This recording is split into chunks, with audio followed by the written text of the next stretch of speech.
Stepping into the Panthéon, the first thing that hits you is the sheer scale. Originally built as a church dedicated to St. Genevieve, it now stands as a secular temple to the heroes of the French Republic.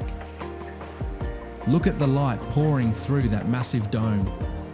It's one of the most iconic silhouettes in the Paris skyline.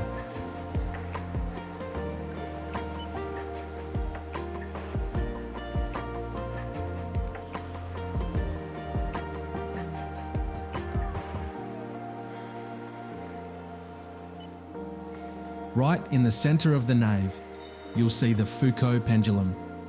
In 1851, Léon Foucault used this very spot to provide the first simple visual proof that the Earth is rotating. There's something hypnotic about watching it swing across the marble floor, marking time in such a timeless space.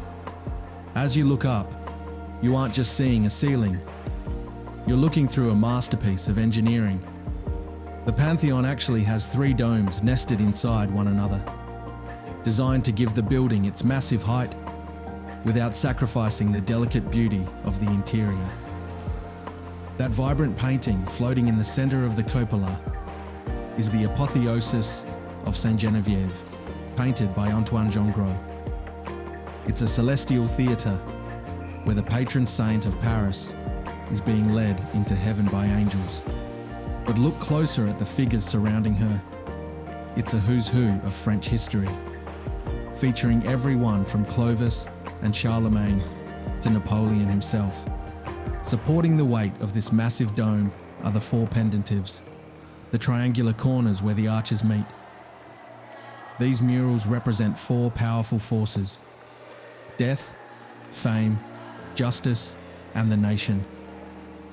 They serve as a constant reminder of the virtues the great men buried below lived by.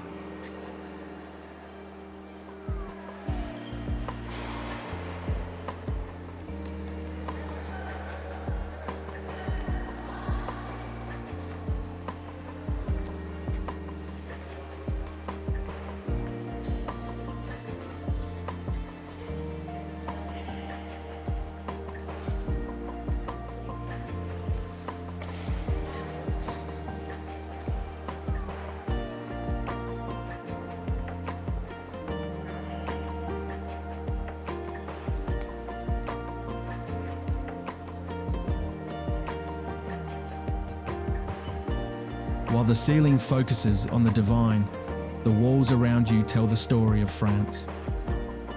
Unlike traditional frescoes painted onto wet plaster, these are massive oil canvases affixed directly to the stone. You'll see the life of Joan of Arc and the epic of St. Genevieve protecting the city, painted with a brightness that almost glows against the limestone.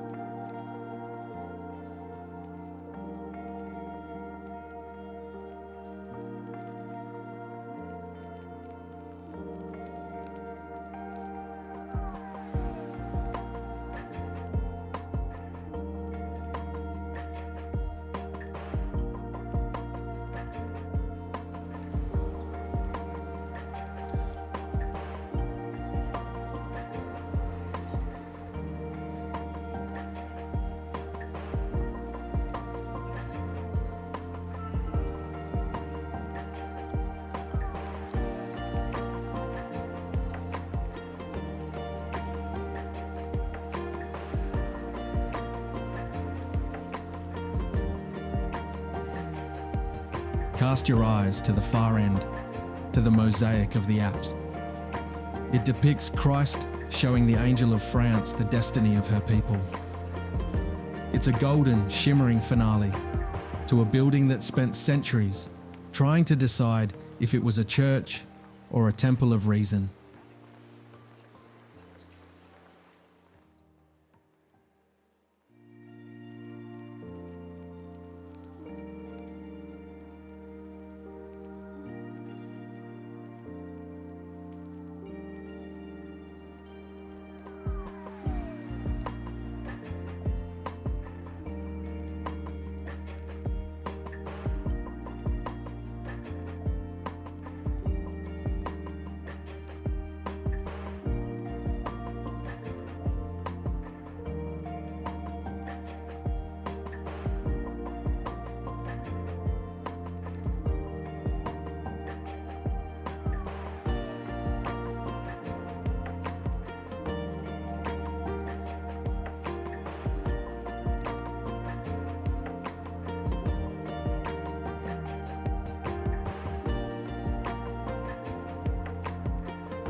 While much of the Panthéon celebrates famous names like Hugo or Curie, this massive stone monument honours those whose names history forgot.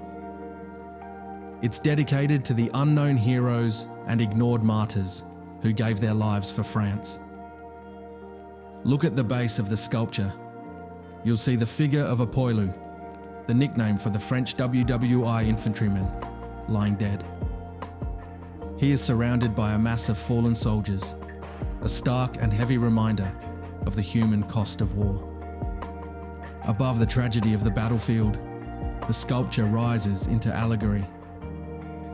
Figures representing memory and glory stand over the fallen, ensuring that even if their individual names are unknown, their collective sacrifice is never forgotten by the Republic. It was placed here in 1924, just a few years after the Great War, as a way to ground the temple of great men in the reality of the common citizen. It serves as the silent heartbeat of the building, bridging the gap between the famous elite in the crypts and the everyday people who built the nation.